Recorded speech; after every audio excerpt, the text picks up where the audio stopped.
Shalom, selamat pagi. Tuhan memberkati semua Bapak Ibu, teman-teman, sahabat saya. Sukacita Tuhan kiranya melimpah-limpah atas kehidupan kita. Saya percaya hidup kita semakin hari semakin semangat, semakin mencintai Tuhan, semakin bergantung kepada Dia di tengah-tengah situasi yang tidak menentu, di tengah-tengah situasi akhir zaman ini. Saya percaya bahwa Tuhanlah satu-satunya tempat perlindungan, perteduhan yang paling sempurna. Kita masih terus belajar tentang hati kita dari ayat hafalan kita bahwa hati itu lebih licik dari segala sesuatu yang licik. Hati yang membatu, siapakah yang dapat mengetahuinya? Jadi, kenapa hati orang bisa membatu dan bagaimana caranya supaya hati kita tetap lembut? Karena kalau kita pelajari tentang 4 model hati, ada hati yang modelnya seperti tanah di tepi jalan, tanah yang berbatu-batu, tanah yang bersemak duri, dan tanah yang subur. Dan kita sama-sama tahu bahwa firman Tuhan ditaburkan sama,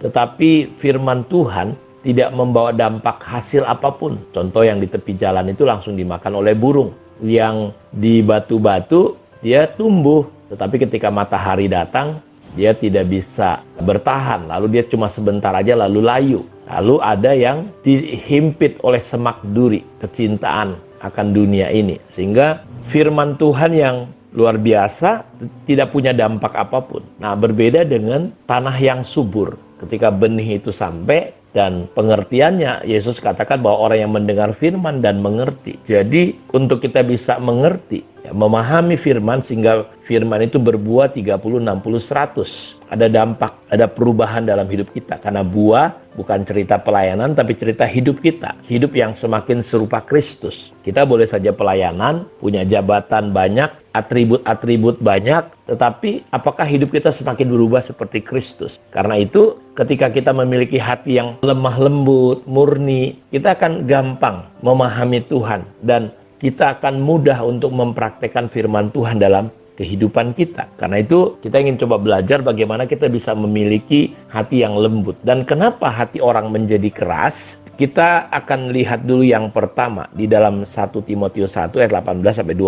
Tugas ini kuberikan kepadamu Timotius, anakku, sesuai dengan apa yang telah dinubuatkan tentang dirimu, supaya dikuatkan oleh nubuat itu engkau memperjuangkan perjuangan yang baik dengan iman dan hati nurani yang murni. Jadi kita lihat bahwa di dalam tugas yang diberikan Paulus kepada Timotius, Timotius sebagai seorang anak Tuhan, hamba Tuhan, dalam mengerjakan segala sesuatu dia perlu memperjuangkan dengan iman dan hati nurani yang murni. Iman kita tidak akan mungkin bisa bertumbuh baik kalau hati kita tidak murni. Beberapa orang telah menolak hati nuraninya yang murni itu. Dan karena itu kandaslah iman mereka, diantaranya Himenius dan Alexander yang telah kuserahkan kepada iblis supaya jera mereka menghujat. Jadi kita lihat orang bisa kandas imannya, orang bisa keras hatinya, Bapak Ibu. Kenapa? Karena dia menolak hati nuraninya untuk murni.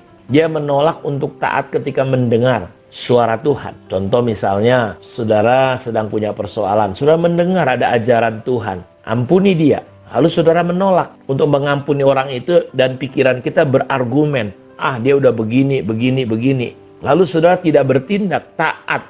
Ya, apa yang terjadi saudara?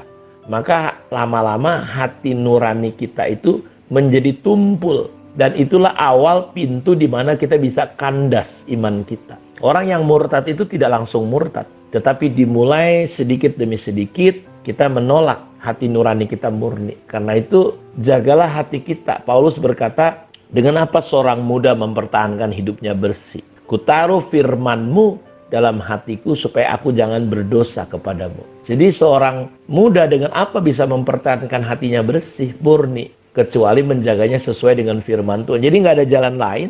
Supaya hati kita tetap murni, kita butuh terjagai, dijagai, terisi hati kita dengan firman. Hati itu kan bicara tentang perasaan, pikiran, kehendak, kemauan kita yang perlu diokupasi, didominasi oleh firman Tuhan. Itu yang akan menolong membuat hati kita tetap murni. Ada perisai, karena firman itu kan senjata. Iblis kadang-kadang menyerang pikiran-pikiran kita. Dan kita perlu belajar untuk mentaati, jaga dengan firman Tuhan. Lalu yang kedua, kenapa hati kita bisa menjadi kotor, keras, dan hati yang keras pasti berdampak tidak baik untuk kehidupan kita. Firaun contohnya, bolak-balik dia dengar suara Tuhan, bolak-balik dia lihat mujizat Tuhan, tapi kembali lagi dia mengeraskan hati, akhirnya hatinya jadi keras. Walaupun bahasanya Tuhan mengeraskan hatinya, tapi dia tidak mau bertobat intinya.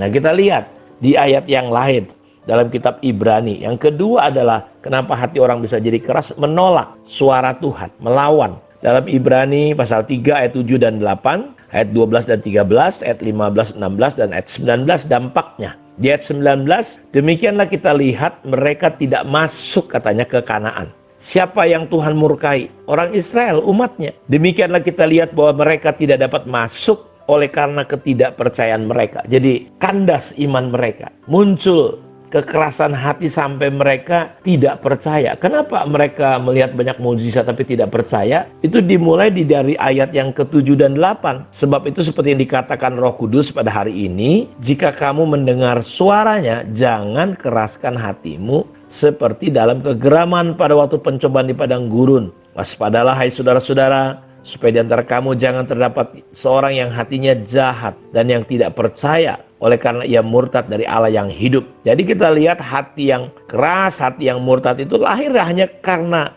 ketika dengar suara Tuhan nggak mau gitu loh, mengeraskan. Di dalam ayat yang berikutnya, tetapi nasihatlah seorang akan yang lain setiap hari selama masih dapat dikatakan hari ini, supaya jangan ada di antara kamu yang menjadi tegar hatinya karena tipu daya dosa. Tetapi apabila pernah dikatakan pada hari ini, jika kamu mendengar suaranya, janganlah keraskan hatimu seperti dalam kegeraman. Jadi jangan keraskan hati, jangan kita lawan. Walaupun mungkin rasa kedagingan kita ingin coba gimana gitu, tapi kita belajar tundukkan.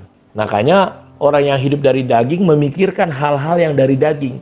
Perkataannya, pikirannya, responnya daging. Orang yang hidup dalam roh, dia memikirkan hal-hal yang dari roh. Maka dari itu, inilah yang penting kita selalu memasukkan di pikiran kita, di perasaan kita. Supaya hati kita tidak jadi keras, tegar, sesat, dan akhirnya jadi membatu. Akhirnya kita tidak mudah percaya kepada Tuhan. Dan itu bahaya sekali. Akhirnya orang Israel gagal, tidak bisa masuk ke tanah Kanaan. Kenapa? Karena ketidakpercayaan. Kenapa tidak percaya hati jadi keras, membatu? Yaitu tadi diawali tidak mau mendengar. Jadi kuncinya adalah mendengar dan mentaati.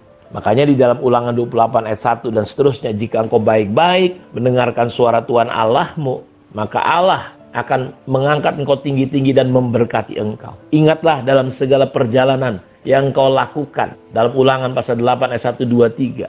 Tuhan mau lihat reaksi hati kita. Apakah kita berpegang teguh? Respon kita, apakah kita tetap rendah hati? Menjaga hati kita. Lalu kita berespon seperti firman Tuhan.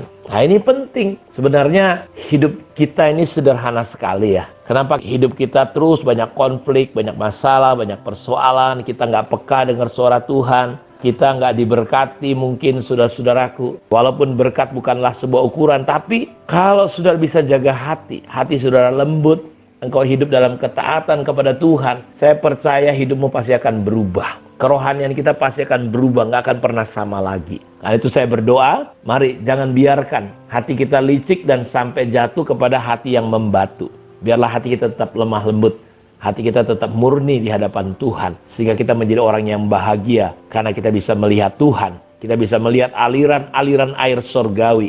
Air kehidupan itu mengalir dari kehidupan kita. Kita menjadi berkat untuk banyak orang. Tuhan memberkati kita. Mari kita berdoa. Terima kasih untuk firman-Mu. Tidak akan pernah kembali sia-sia. Jamah, sentuh, dan tolong setiap anak-anak-Mu pada pagi hari ini. Tuhan, hari ini dikuduskan. Dan biarlah hari ini menjadi hari yang penuh mujizat.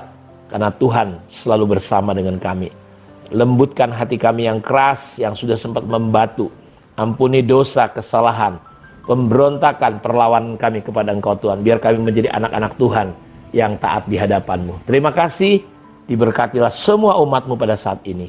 Dalam nama Yesus Kristus kami berdoa. Amin. Tuhan memberkati kita semua. Shalom.